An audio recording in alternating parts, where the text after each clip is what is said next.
नमस्कार, मैं हूं ओम द्विवेदी और स्वागत है आपका मेरे YouTube चैनल द सेल्फ में। दोस्तों, आज हम डिस्कस करने जा रहे हैं अपने एनवायरनमेंट सेक्शन के कुछ इंपॉर्टेंट एक्ट्स और पॉलिसीज के बारे में, जिनका हमारे एग्जाम पॉइंट ऑफ व्यू से एक इंपॉर्टेंट रोल है। और इस सेक्शन में प्रीलिम्स में डायरेक्टली 3 से 4 क्वेश्चंस देखने को मिल जाते हैं। तो चलिए शुरू करते हैं। सबसे पहले हम देखते हैं वाइल्ड लाइफ प्रोटेक्शन एक्ट 1972 के बारे में। दोस्तों, ये एक्ट स्टॉकहोम कन्वेंशन 1972 में सेटअप किया गया था और इसके बाद आया water prevention and control of pollution act 1974, उसके बाद फॉरेस्ट कंजर्वेशन एक्ट 1980, उसके बाद air prevention and control of pollution act 1981 और उसके बाद एनवायरनमेंट प्रोटेक्शन एक्ट 1986। ये चारों आपको इसी सीक्वेंस में याद रखना है, क्योंकि कभी कभी पेपर में लगवाने को आ जाता है कि सीक्वेंस लगाइए इसमें। उसके बाद मैं आपको बता दूं कि भारत वर्ल्ड का पहला ऐसा देश था जिसने अपने कॉन्स्टिट्यूशन में एनवायरनमेंट के प्रोटेक्शन और कंजर्वेशन से रिलेटेड कुछ प्रावधान किए और 1976 में 42nd कॉन्स्टिट्यूशनल अमेंडमेंट के थ्रू इसमें 2 प्रोविजंस जोड़े गए। पहला आर्टिकल 48A जो कि डीपीएसपी का पार्ट है वो, और दूसरा आर्टिकल 51A का जी पार्ट जो कि फंडामेंटल ड्यूटी का पार्ट है। इन दोनों में जो प्रोविजंस दिए गए हैं वो ये हैं कि स्टेट एनवायरनमेंट के प्रोटेक्शन और इसके इम्प्रूवमेंट के लिए खुद एंडेवर कर सकता है, और दूसरा जो हमारी फंडामेंटल ड्यूटी है उसके हिसाब से कि जितने भी लिविंग क्रिएचर्स हैं उनके लिए हमें एक कंपैशन की भावना अपने अंदर रखनी होगी और ये हमारी ड्यूटी बनती है कि अपने नेचुरल एनवायरनमेंट को प्रोटेक्ट रखें।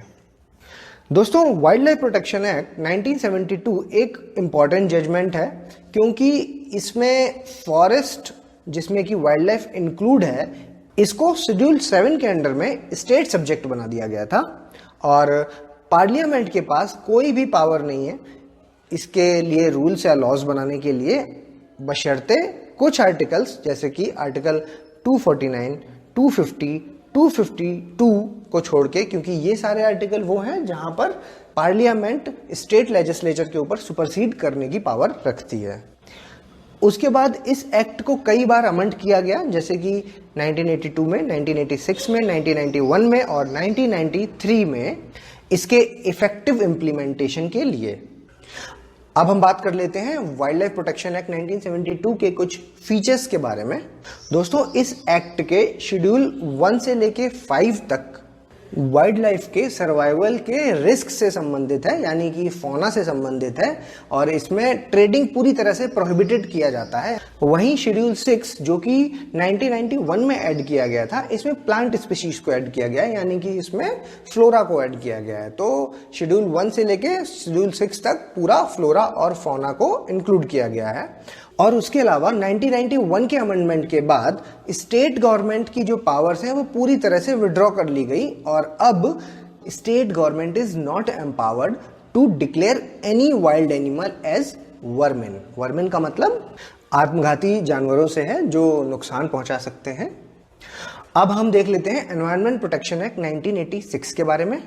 ये पॉल्यूशन से संबंधित प्रॉब्लम्स को डील करता है और कॉन्स्टिट्यूशन में इसका भी प्रोविजन है जो कि सेम आर्टिकल 48A और आर्टिकल 51A जी जो कि हमने अभी डिस्कस किया उसके अंतर्गत है।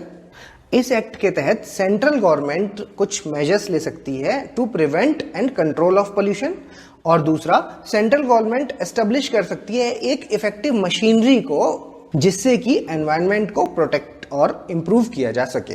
इस एक्ट में हैजार्डस सब्सटेंस को हैंडल करने के लिए कुछ स्पेशल प्रोविजंस बनाए गए हैं।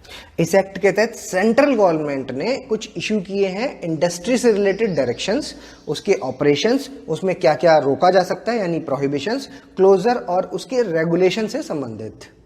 इस एक्ट में कुछ पेनल्टी के प्रोविजंस भी दिए गए हैं और ये एक्ट सिविल कोर्ट्स को डीबार करता है, यानी कि रोकता है किसी भी ऐसे प्रोविजन में एक्शन लेने के लिए जो कि सेंट्रल गवर्नमेंट ने इशू किया हो।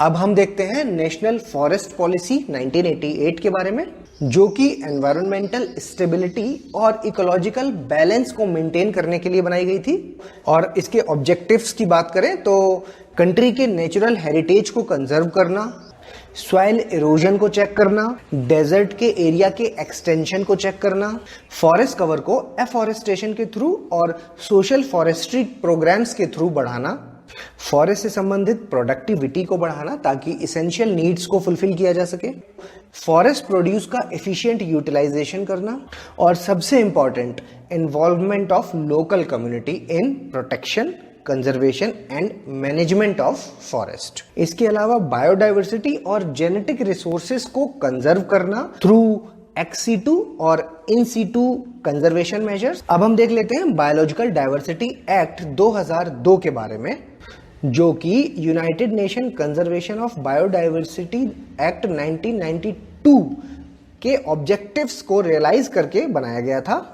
और इस एक्ट में कंजर्वेशन ऑफ बायोलॉजिकल डाइवर्सिटी है, sustainable use of its component है, मतलब कंपोनेंट्स का सतत यूज किया जा सके, और fair and equitable sharing of benefit arising out of the use of the biological resources, मतलब बायोलॉजिकल रिसोर्सेज से जो भी प्रोडक्ट्स निकलेंगे उनका बराबर मात्रा में शेयरिंग और फेयर यूज किया जाएगा। बायोलॉजिकल रिसोर्सेज को रेगुलेट करने के लिए ये एक्ट 3 टियर स्ट्रक्चर बनाता है, जैसे कि नेशनल बायोडाइवर्सिटी एक्ट जो कि नेशनल लेवल को डील करेगी, दूसरा स्टेट बायोडाइवर्सिटी एक्ट जो कि स्टेट लेवल के लिए है, और तीसरा बायोडाइवर्सिटी मैनेजमेंट कमेटीज जो लोकल लेवल के लिए बनाया गया। अब एक बहुत ही important act, the scheduled tribe and other traditional forest dwellers recognition of forest right act 2006 के बारे में देख लेते हैं। दोस्तों, जैसा कि हम जानते हैं कि हमारा देश ब्रिटिशर्स के अधीन रहा और उन्होंने फॉरेस्ट को अपने अंडर में रखा लंबे समय तक, और ऐसे रूल्स एंड रेगुलेशंस बनाए जिससे फॉरेस्ट से संबंधित जितने भी प्रोड्यूस हैं वो सब का यूज विदेशों तक जा सके और इंडियन जो इंडिजीनियस लोग हैं उनको उनका यूज कम बने। तो ये जो एक्ट बना है इसको इसी बात पे फोकस किया गया है कि जितने भी फॉरेस्ट राइट्स जो कि डिप्राइव्ड किए गए हैं उनका रेस्टिट्यूशन हो सके, मतलब उनको वापस लाया जा सके। ये एक्ट दोनों ही इंडिविजुअल और कम्युनिटी दोनों को ही अपने अपने अधिकार देता है। ये एक्ट स्कोप और हिस्टोरिक अपॉर्चुनिटी देता है फॉर कंजर्वेशन और लाइवलीहुड राइट्स के लिए लोगों के, जिसके कारण इसको एक पोटेंशियल टूल माना जाता है, क्योंकि ये एम्पावर करता है और स्ट्रेंथन करता है, सुदृढ़ बनाता है लोकल सेल्फ गवर्नमेंट को, लाइवलीहुड सिक्योरिटीज को एड्रेस करता है, नेचुरल रिसोर्स जो कि जंगलों में पैदा होते हैं उनके कंजर्वेशन और मैनेजमेंट से संबंधित चीजों को एड्रेस करता है। ये एड्रेस करता है कम्युनिटी राइट्स को, इंडिविजुअल राइट्स को, इंटेलेक्चुअल प्रॉपर्टीज को, ट्रेडिशनल नॉलेज को, बायोडाइवर्सिटी से संबंधित और कल्चरल डाइवर्सिटी को, और सबसे इंपॉर्टेंट डिस्प्लेस्ड कम्युनिटी के अधिकारों को और डेवलपमेंटल एक्टिविटी में अधिकार होने को भी ये एक्ट डील करता है। अब हम फॉरेस्ट राइट एक्ट 2006 के कुछ फीचर्स देख लेते हैं। दोस्तों, ये act ministry of tribal affairs के अंदर आता है। ये एक्ट ट्राइबल्स पर और उनके अलावा जो कि जंगलों में रहने वाली कुछ ट्रेडिशनल कम्युनिटीज हैं उन पर भी एप्लीकेबल होता है। ये एक्ट सिर्फ एप्लीकेबल नहीं होता, ये फॉरेस्ट राइट्स को रिकॉग्नाइज भी करता है उन लोगों के लिए जो 13 दिसंबर 2005 से पहले 3 जनरेशन से जंगलों में रह रहे हैं। यहां पर एक जनरेशन का मतलब होता है 25 साल।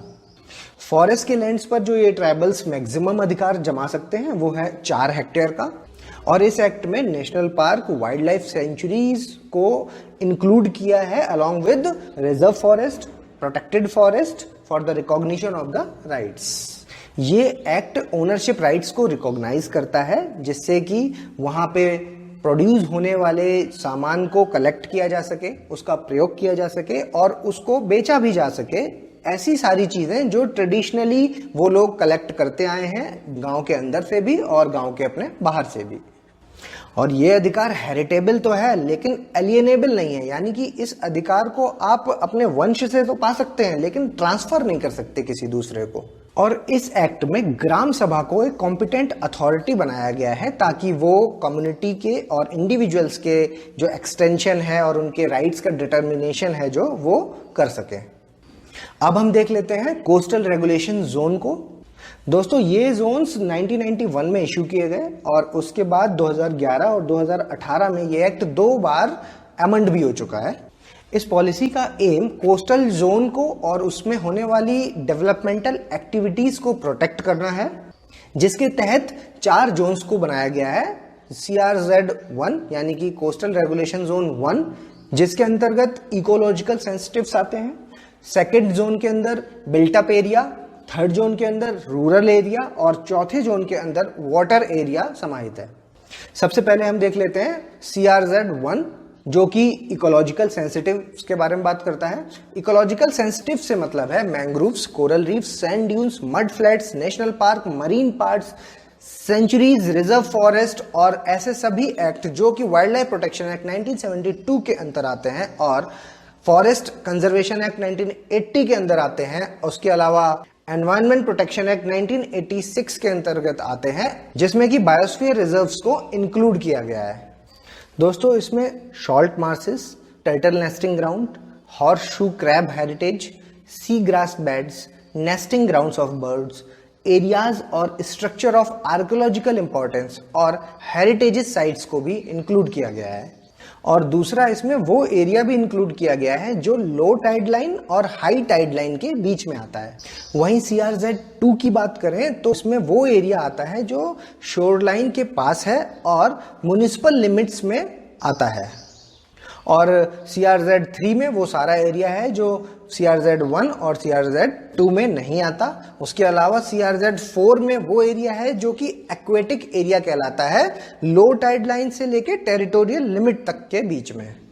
दोस्तों मुझे लगता है कि वीडियो की सीमा ना बढ़ी हो तो इसके लिए इसको 2 पार्ट्स में डिवाइड कर देते हैं और इसके आगे के जो इंपॉर्टेंट एक्ट्स, पॉलिसीज, ऑर्गेनाइजेशंस और इंस्टीट्यूशंस बचे हुए हैं वो मैं अपने अगले पार्ट में कवर करूंगा। तब तक आप इस पार्ट को लाइक, शेयर और सब्सक्राइब करें और जल्दी मिलता हूं मैं आपको अपने अगले पार्ट में। तब तक के लिए धन्यवाद।